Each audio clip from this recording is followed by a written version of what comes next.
Welcome to episode 3 of Behind the Mask. My name is Rich Glazer.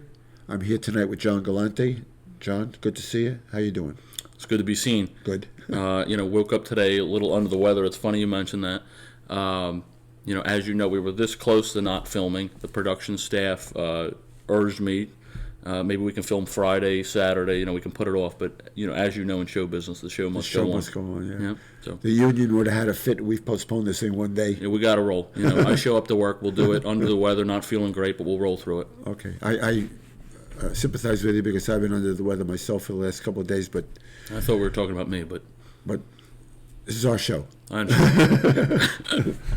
In any event, just to recap last week, we spent a lot of time discussing the plate work. We discussed the reference points and the strike zone, positioning of the umpire in the slot, and the balls and strikes and the strategy that's necessary to improve strikes and balls. Right. Tonight, in this episode, we're going to spend time discussing base mechanics.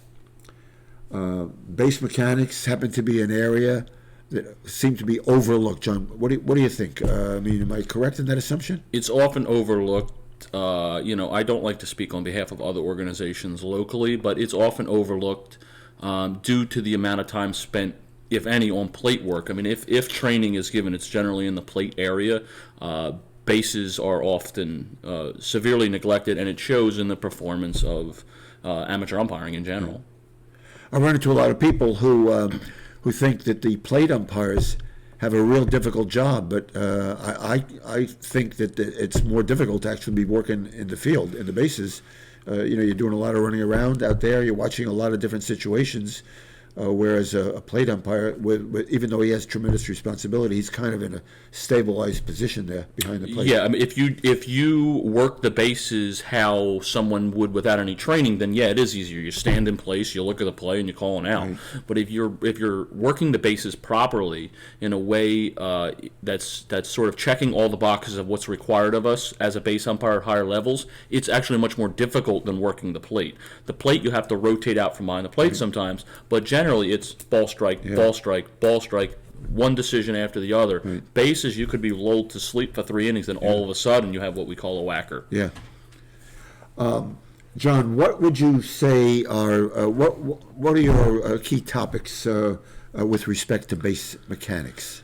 Well, we'll get to some tips, but I think it's really important to sort of overall evaluate what base umpiring is. If you're the plate umpire and we're working together and you see 250 pitches in a day, okay, you see 250 pitches in a game and you miss 10 of them. 10. You missed 10 pitches. That's a lot, right? Right. But you did a great job and everybody thinks you did a great job. The percentages are in your favor. Right. You're probably in the high 90%. So you did a great job. If you're the base umpire and you have 5 calls that are even remotely close, and I'm not talking about a routine ground ball to the shortstop where the runner's out by 5 feet. Obviously, everybody knows he's out.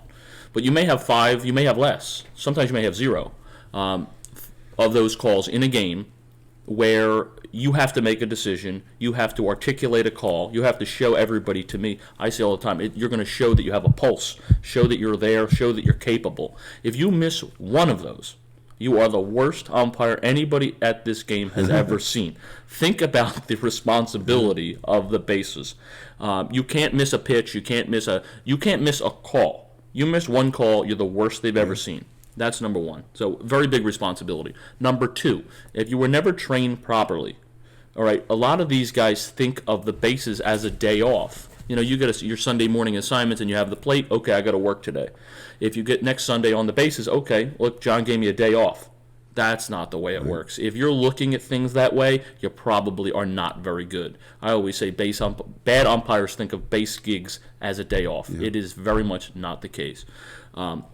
My tips would be slow down on your calls. Don't slow down in moving around the diamond. You have to move and rotate through the diamond to where the play is. Someone asked us a question last week about aging umpires and how they can sort of deal with the lack of foot speed.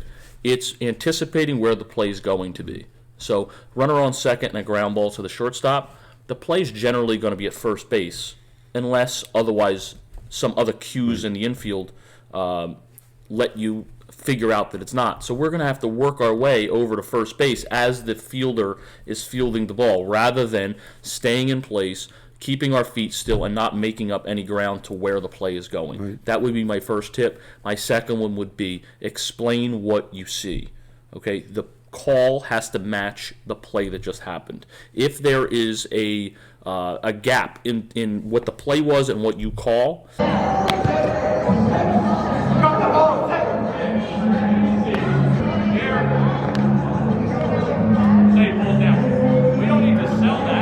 and you can't articulate that well, you're going to have a lot of problems. You're going to have a lot of arguments. You're going to have a lot of coaches that sort of doubt the fact that you saw the play properly, and you're probably going to have a lot of post-play arguments and conferences with coaches, which generally is a bad thing.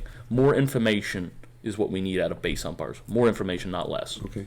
We have the benefit of some video we shot last week at a training session to demonstrate the intense training that goes into the base mechanics. Hi, my name is John Gallante, and welcome to our first ever special guest segment with Jerry Wilgus. I would say widely regarded as one of the top umpires in New Jersey. Fair to say? I would appreciate the compliment. I'm not sure about that. Well, you're very humble. Since we have the special treat of having you on set, and we've really enjoyed over the last couple of days using some advanced footage from our advanced clinic, would you mind taking a look at some of this footage and breaking it down for our viewers? I wouldn't mind at all. You're very generous with your time, and we'll try to get through this as quickly as possible so you can be on your way. Time is not an issue. I'm always happy to spend time with John Gallante. What a guy. All right, let's see what we got.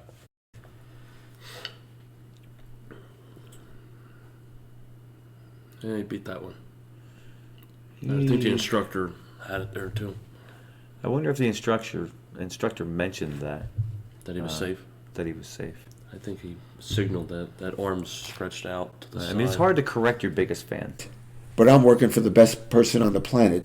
don't you think? It is, but when we're wrong, we're wrong. All right, timing awful on that one. Awful timing. He's signaling an out before the runner even gets to the bag. Yeah, take a look at this one. Yeah, we did not wait for voluntary release or any cues to get us to proper timing. It looks like the instructor is mentioning that.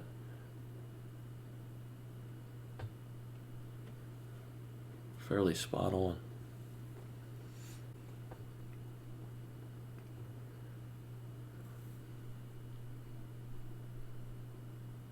Oh, dear God, that was awful.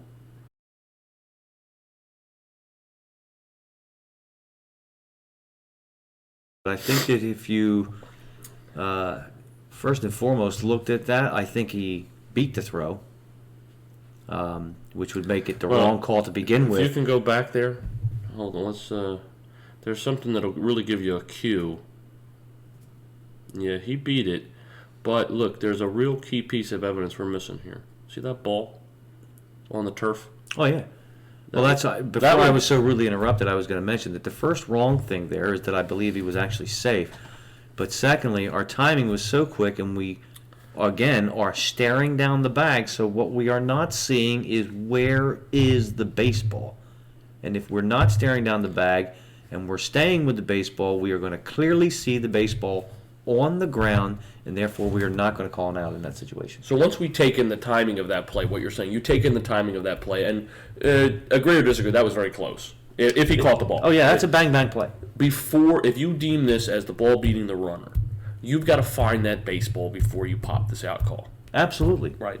You have to know he has the baseball. That's the main problem. He can't from be that play. out if the ball is on the ground. Right. And Don's a veteran guy. He knows what he did there, I think, but that's fairly inexcusable.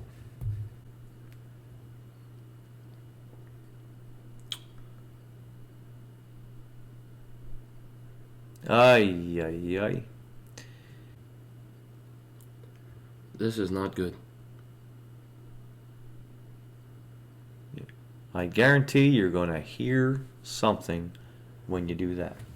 I don't know if we perform this badly in actual games, or if the pressure of somebody standing right over your shoulder to critique it contributes to it. But I think the fact that they are being watched is certainly a big part of why they don't look as good as they could.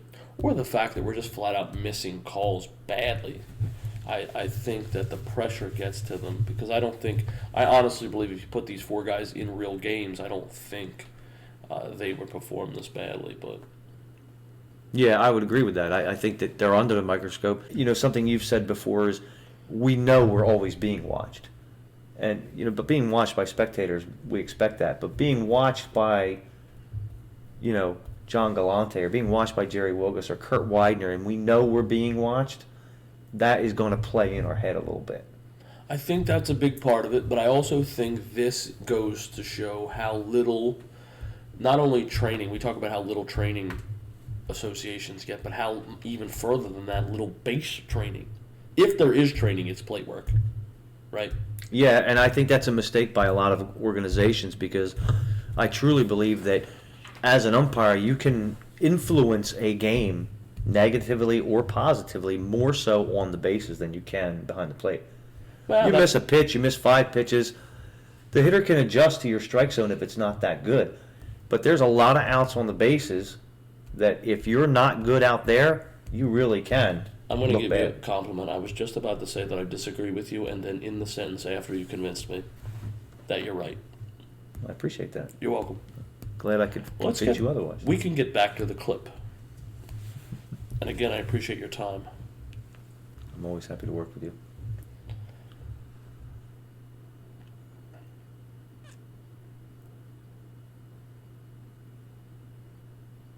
What I do enjoy is that the instructor, in this particular case, and I think it's the case with all the instructors we have here, what you see on these clips is how passionate they are in emphasizing what needs to be done.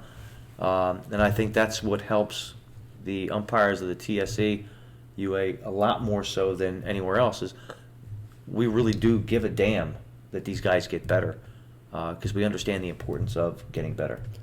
I agree with you on that one. Ted made an adjustment there with his set position. I like to see that. Then I'm not sure what that is. Yes, I think that's a matter of him being unsure in his head. How do I signal this? But these guys, I honestly think the guys, he knows what he saw. He knows what he saw. If you sat him down in a chair and said, what just happened on that play, he'd be able to articulate it to you. But having the ability to get it from your mind to your body and have it look good is an entirely another different ball game. And I don't think these guys have been trained enough on base mechanics. So when you start to throw in things like volunteer release, following the ball with your eyes as they come off the bag, now the proper way to signal a tag, proper way to signal safe off the bag, I mean, their head blows up. Yeah, I think that's because all these guys have been taught, first we rule on the play. What's the first thing we've got? We've got safe or out. And then after which, it's why if necessary. And in this particular case, he's calling him off the bag and safe, so we're going to signal the safe first because that's the ruling. And the why he is safe is because he came off the bag. So they're just going to have to work harder on trying to get those things right under pressure. And let's make the mistake, that's all this is done under pressure. We have to be able to function better under pressure than others. Get set. Oh, yeah, that's definitely not a whole lot of emphasis on, what is safe on a very close play. It's just I think it's the lack of understanding of what the play is and what we need out of you.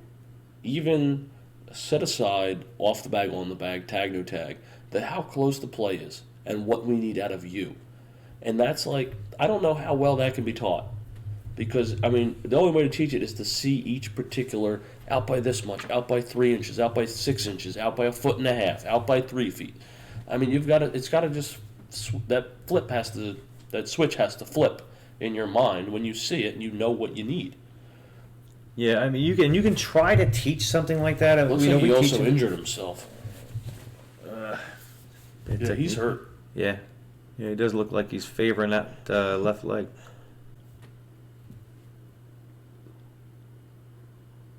And Okay. I think the instructor's seen enough. He does appear to be someone that could use a cup of Dunkin' Donuts coffee at this point. Let's watch that one more time if we can. I mean, this one, we want to talk about voluntary release or, finding the baseball before we do anything. But look at this. The ball's rolling on the ground, and we got him balling up a fist to pop it out. Yep. I mean, and again, because a lot of guys, they make the mistake of thinking, I've got to make this call. You don't. It's much, much better to be late on your timing than it is to be quick. Find the ball. Make sure you have secure possession.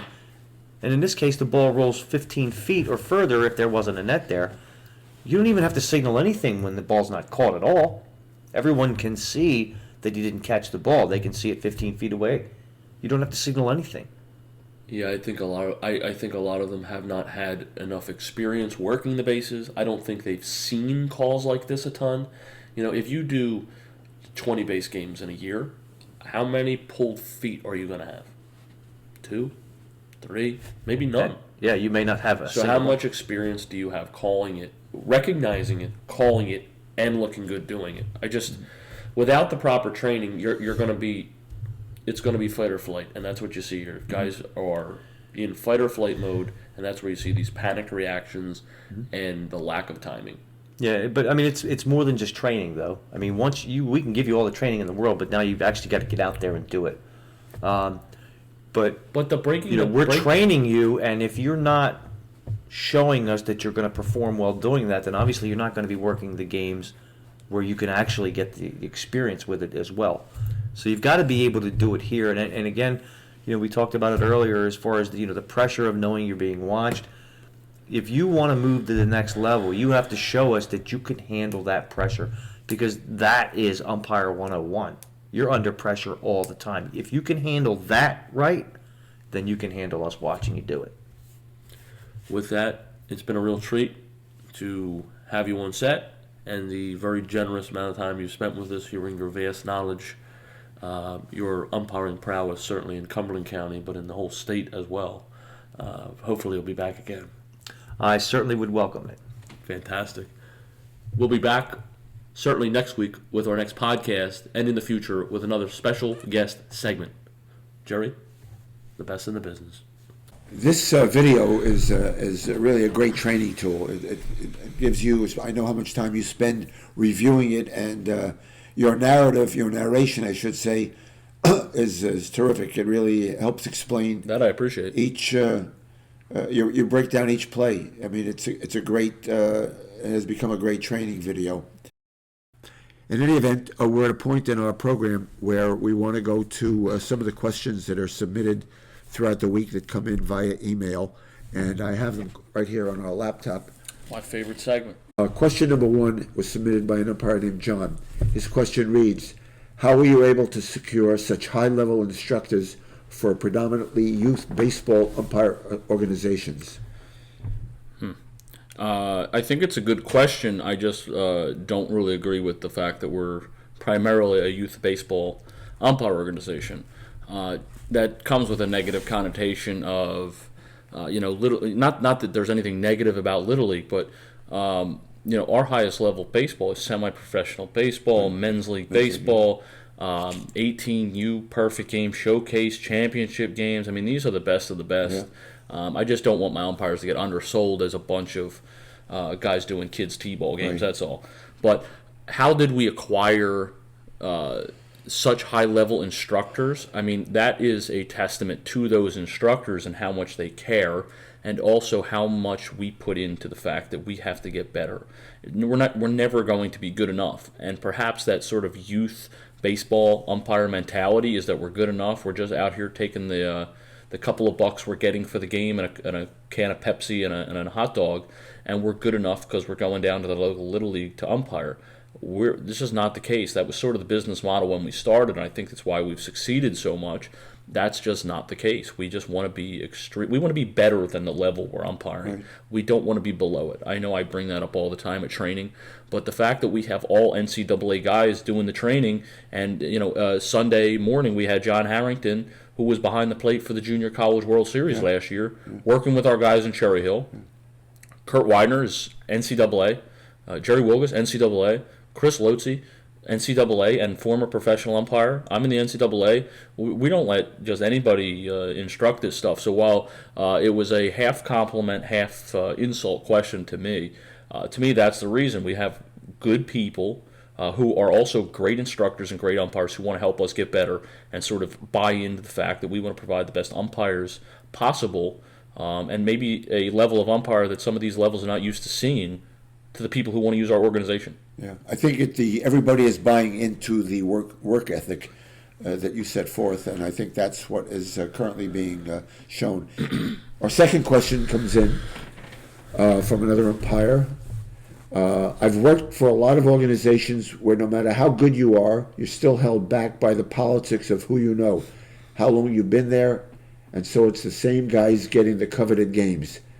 How do I, as an umpire, combat that, and how does your association handle it? Which means, how do you handle it, John? Yeah, that's tough. I mean, if you're in an organization that is very political in terms of how the games get assigned, if you want to stay in that group, it's going to be a tough road for you to elevate yourself above all the noise that goes on with how they evaluate guys. So, I mean, if you have to put in your dues and put in X amount of years before you can sniff the best games, regardless of your talent level as an umpire, I mean, my honest suggestion would be for you to go somewhere else where your evaluation would be based on your talent, not how many years you've been umpiring or sort of what you do for the association. But I just want to be careful that guys don't sort of scapegoat the reason as politics when maybe you're not as good as you think you are. So get yourself around some people who can properly evaluate you, that you can trust. And if you truly are good enough to be working these games, then it might be time to look for another organization where you'll be properly given the games and the ability to succeed in these higher level games. But the way we deal with it, it's a very, very simplistic answer. The way to get the best games in our association is to be really good at umpiring. If you're really good at umpiring, I know that's kind of crazy, right? If you want to get the best games, you have to be really good at what you do on the field. It doesn't matter what other extracurriculars you do as long as there's not something crazy negative. It doesn't matter how many sweatshirts of the association you buy or how nice you are to me. It doesn't matter if I like you or don't. I mean, if you can umpire, you're going to get on the field if you represent yourself professionally. So if I were to say to the perfect game directors and things of that nature that we're not putting the best guys on the field because they didn't check some sort of political box, or I didn't like them personally, I don't think I would be here doing this job for them. So it just doesn't exist for us. Yeah, I feel for this person who sent in this question because personally I was before I came to work for you back in the day when you only had a few umpires. I was working for an organization that wasn't very good. And a lot of the games were politically controlled, and there were a lot of cliques within the organization. It seemed the same people were getting the better games, and then there was a group of people who were getting very few games because they weren't part of the in-group. And I felt that I was on the outside looking in, and it was a real bad feeling because I felt that I deserved better. But again, in the real world, it's who you know in the final analysis. Sometimes. But look, people ask me all the time what I'm most proud of about this group. Not the amount of games, it's not the amount of umpires we have. It's really not even the amount of guys we put into college baseball. It's the culture in which we've built, where you show up to one of our trainings at Cumberland County College or wherever we have them. There's guys sitting around talking to each other that genuinely like each other, that want to help each other. It's not let me climb on your back so I can pass you. It's how collectively can we get better as an organization, as individuals. Speaking of Kevin Jones, we brought up earlier, Kevin's personal goal is not to do an NCAA World Series. It's to make this organization the best in the country. And that's the type of people we have here. So when you run something like that, it's very easy to sort of steer the ship when you have people on the ground like Kevin, yourself, and all these guys who are in it for the right reasons to help others put the best product they can on the field, and let's advance as a group. Let's not push one guy down so we can rise up. John, here's something that's I got to be very delicate how I ask this question, but nevertheless, it came through as a real question. A lot of TSEUA competitors in the area describe you as arrogant, controlling, and that you run your umpire association like a dictator. How do you respond to that kind of criticism, and is it accurate? Yeah, I'm used to these softballs. I don't know who is screening the questions that are coming through here, but wow, that was kind of harsh, dictatorship. Okay. I would say that it may appear that way, and there might be some umpires that are in our group that maybe just get a little disgruntled by sort of the, like we were saying earlier, the criticism or the strict uniform policies. But I think any reasonable person who knows me well and who's in the organization, who's interacted with me, knows a couple of things. One, I'm here for the umpires, not for myself. The training is all intended to get guys as far as they want to go in umpiring. So guys like Kevin Jones or guys like Don Crow or Fred Morrow, these guys are want to advance to levels in which they're not umpiring right now. How do we get them there? That's my job. So to get them there, yeah, it might seem a little harsh, some of the criticism. Some of it might seem a little dictatorial and a little strong-handed, but guys who have problems, guys who want to get better, I'll work with you all day. I'll sit on the phone with you and talk about a rule interpretation or a mechanic that you're worried about, or pull me aside at one of these trainings. And I don't think that's exactly true. But people from the outside, are free to come to their own conclusions. But I've learned a couple things in life and in running this. You really shouldn't draw conclusions about people until you meet them face to face and know a little bit about them. Being out there, I bump into people, umpires from other organizations, and they say, well, who are you working with? And I mention, and they say, who's your assigner? Who's the president? I say, John Gallante. Oh, and they start spilling out all this stuff that they've gotten secondhand. And in my mind, I'm saying to myself, shame on you. You work where you want, but I'm working for the best person on the planet. I mean, he knows how to run an organization. He may be a young man, but he's very mature in his years. Not that young anymore, 28. But yeah, I appreciate that. I know there's a lot of, I know people that are not in umpiring don't think of it as a dramatic business or a lot of drama going on, but it's territorial. It's very competitive, and to our credit, and thankfully we've been on the winning side of a lot of these sort of, I don't want to use the term turf battle, but in acquiring these leagues and areas and things like that, I mean, the growth has seen a lot of these leagues and tournaments come our way. So I could see how someone who may be a part of an organization that didn't get that type of work, that sort of lost that work maybe, I could see where they could be a little disgruntled in that way. So I really try not to let it affect me, and I just worry about the guys that are in our group. Yeah, I try to blow it off because these people have no idea. They're just going by hearsay. And, again, like I said, shame on them. They don't really know what they're talking about, and we'll go on to grow this organization bigger and bigger every year. And they're in associations where they hardly do any training. We do more training in 1 year than some of these umpires who've been with other organizations for a very long time do in the entire time they're with those organizations. It's embarrassing. But nevertheless, they go out there, and we've seen them work. It's embarrassing. You say, could you believe it that these guys are being paid to do games? Well, look, the people hiring the umpires are presented with a choice, and I respect that choice no matter who they choose. It's not particularly who I would choose if I ran a league, but look, we're doing very well, and I try to stay, as I get older and wiser, I think you're supposed to get wiser anyway, or more mature, I try to stay out of the drama of it all and just focus on what we do and not focus on anybody else. I think we do it the best at anybody, but look, I'm not here to toot my horn on how I do things. Yeah, like I say, I try. I listen to it. I blow it off. I don't want you to get worked up. I've been getting worked up a lot lately.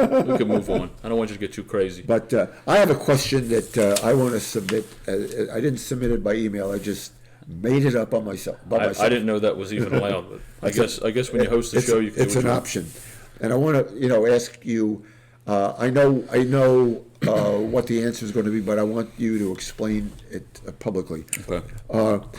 According to our protocol, umpires should be at home plate at least 10 minutes before the scheduled start of their game. If your partner is not at the field yet and cannot be reached on his cell phone, what is the best way to handle this issue by the umpire who's there? What does he say to the coaches and managers regarding this situation? And let's assume that I was scheduled to be the base guy, and now I'm there by myself. All right, let's be more general so guys can take something from this and use it in the future. This goes for any organization. So if this doesn't get to just our guys, I hope it helps somebody out there. But you should be in constant communication with your partner, especially leading up to the game. So if we have to be on the field dressed and ready to umpire 10 minutes beforehand, that would mean you probably should be at the field at least 30 minutes beforehand. College baseball and perfect game, the standards are a little higher, 45 minutes for perfect game, an hour beforehand for college baseball. But if you start to get to the 25-minute mark, 20-minute mark, and you're at the in the parking lot waiting for your partner and there's still no sign of him and you can't get in touch with him, the first call's got to be to the assigner. Okay, so I can start to try to figure out some last-minute miracles to try to pull this thing off. And either get in touch with him, get another umpire to the field, figure out what's going on, or any other option that we may have. You need to then probably, I'll tell you, to go down to the field to talk to the managers. But the managers need to know when the umpires are coming down to the field. They need to get their pitchers warmed up properly in time for the start of the game. So they generally probably want about 12 to 15 minutes before the start of the game to get their pitchers loose. If they start to do that and there's no umpires, that's a problem. Yeah. So you can let the coaches know that we're having a little bit of an issue with your partner.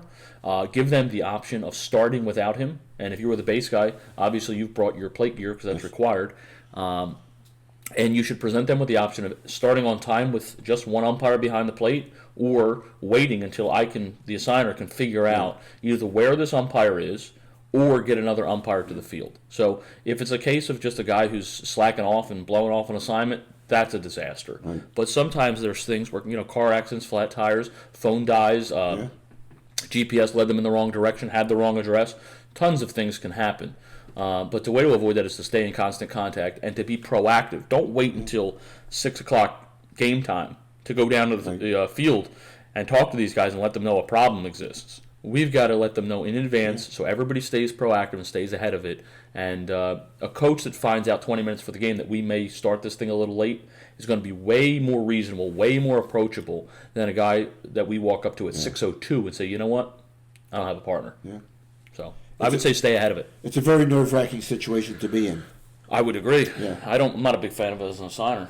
Yeah, it's tough, but nevertheless, I wanted to ask you on this. Now we're going to our favorite segment of the week, the Scanzano Wildcard Question of the Week. Hello, my name is Mike Scanzano, Scanzano Sports, and this is our question of the week.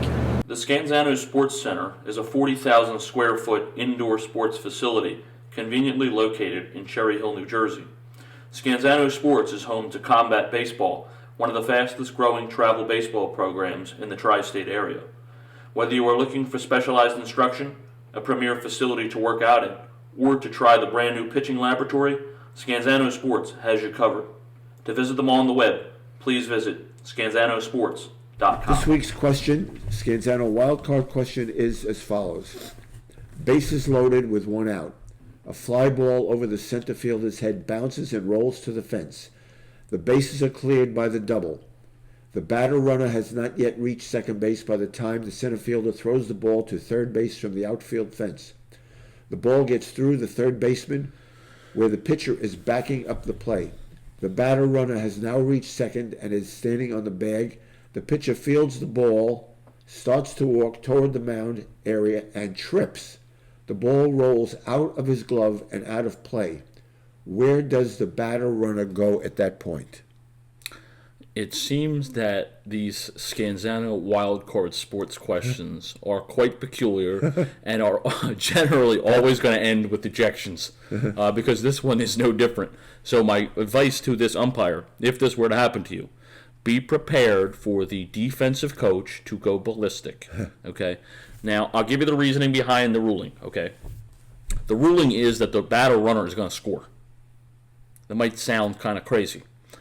But as you know, if the pitcher had never picked this ball up and he was not yet at second base when this outfielder threw the ball in straight from the outfield fence and it went through the third baseman and out of play, we would award him second base because he hadn't reached it yet, and third base, and he would stay at third. So it's two bases from the time of release from an outfielder.